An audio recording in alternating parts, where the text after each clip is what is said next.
Hey guys, it's Mike at Narxoleptic Customs. Today coming with episode, I can't even believe it, 5, which is the 6th one I've recorded for you guys on the podcast. I love this podcasting thing. It's going to be awesome because what's great is as I'm at work, I can write ideas down, come across thoughts, and then I can bring them to you, and it's in real time.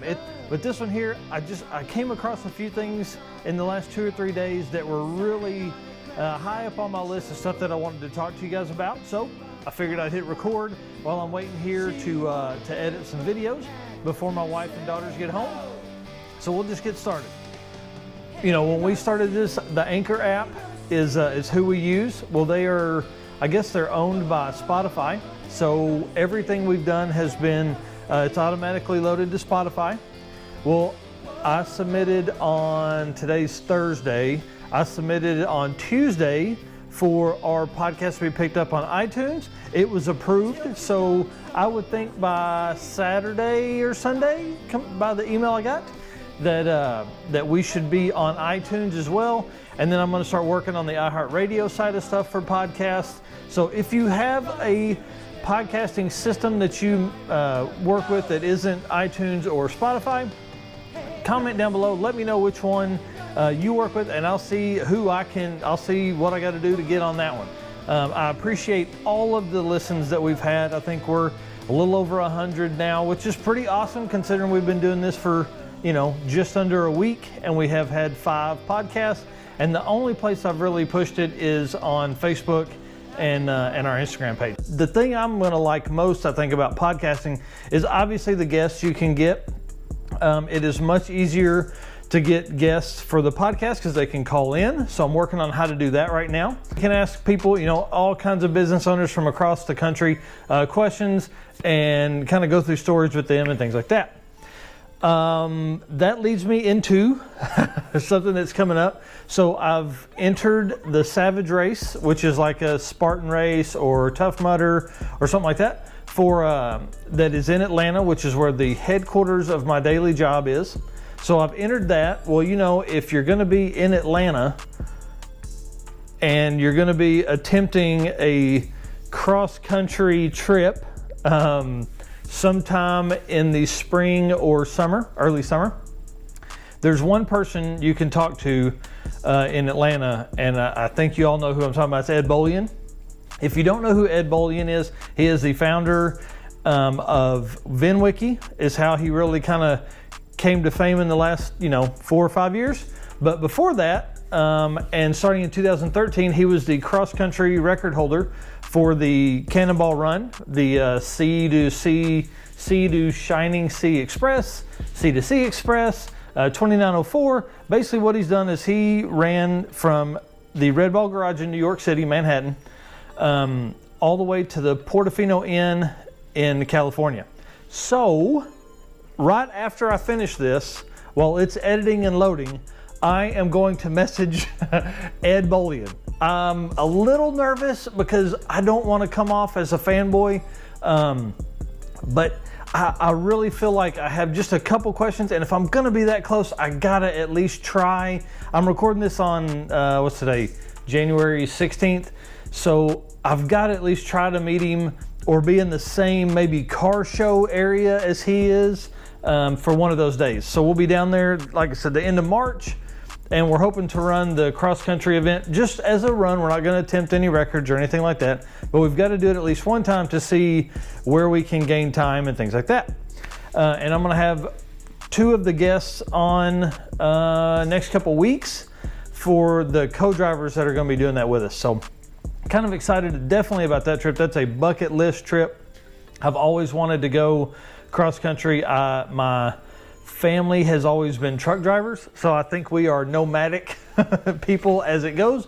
So big long road trips are something that draws me, and you can't get any better than that one, especially if you're going with 2 gearhead buddies that I'm going with. So I'm excited about that. I'm really, really nervous about messaging Ed. So if anybody that hears this between now and March 25th knows Ed Bewley, can you just drop a line that says, hey, this dude seems to be okay. He's not a complete idiot.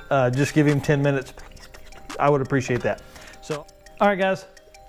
Biggest news in probably the LS world right now is John Bewley, I think, B-E-W-L-E-Y, with Little John Motorsports.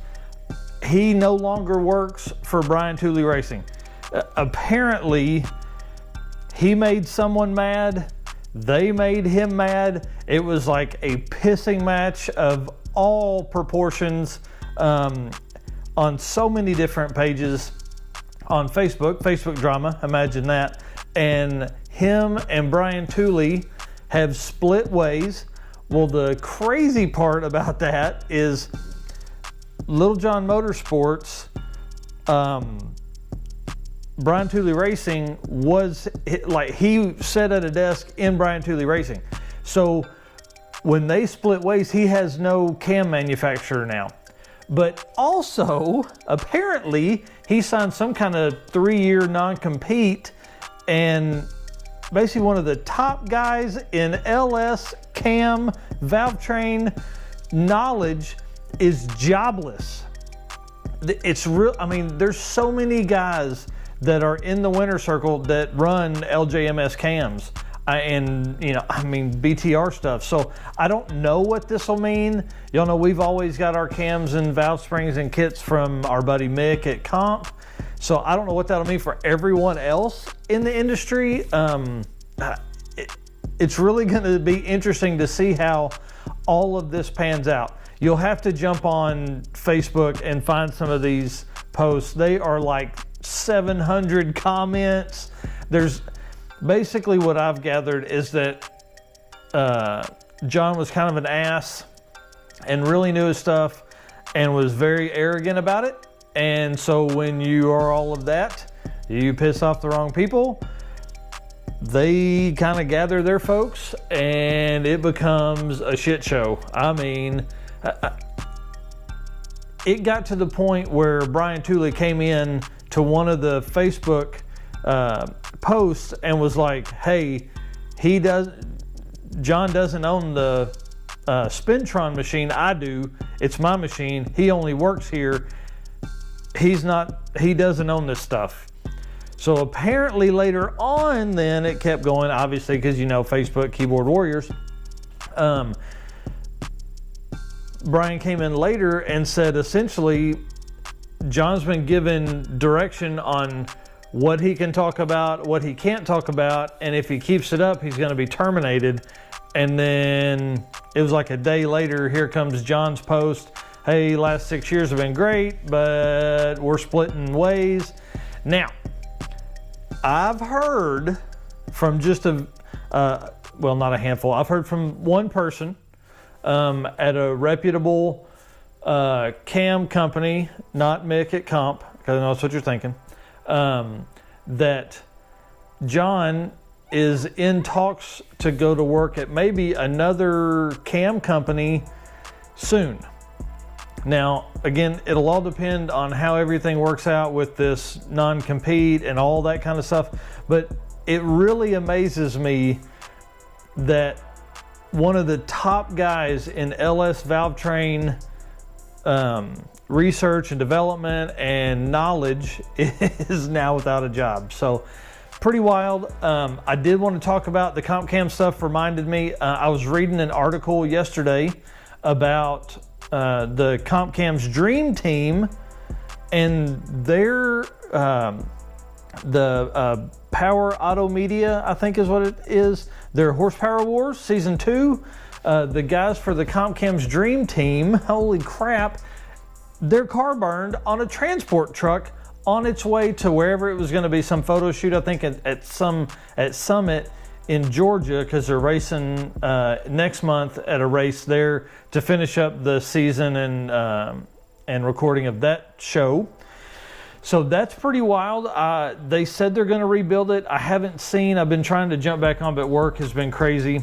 So I've been trying to get back on to see if they're posting updates, any of that stuff. I'd love to have one of those guys on the show just to kind of, I don't know, tell us what's going on with it, see what their plan is, because I mean, it roasted this Mustang. Like, I don't know, maybe internals of the engine are good still. I don't know. I know they're gonna have to go through it, but man, it is cooked. So if you're on the YouTube channel, I'll go ahead and pause right now and throw a video up, or throw a picture up of that car in the state it was in that article. If you're here with me on the podcast, I'll put a link down below to the YouTube video so you can see it. I mean, it's crusty. So, all of that said, I don't know. I appreciate you guys following along and listening. If you want to get kind of a daily insight into our lives, we're on TikTok at Narxoleptic Customs. We are on Instagram at Narxoleptic Customs. Both of those are all lowercase. Narxoleptic is Narxoleptic. And then obviously here on YouTube, and you can find us on Facebook at Narxoleptic Customs as well. So I'll cut it short. Thanks a bunch for listening. Appreciate it. If you find it in your heart to give us some stars, we'd greatly appreciate a 5-star. And if you can leave a comment, I'd love it. All right, guys. Thanks a bunch. Have a good one.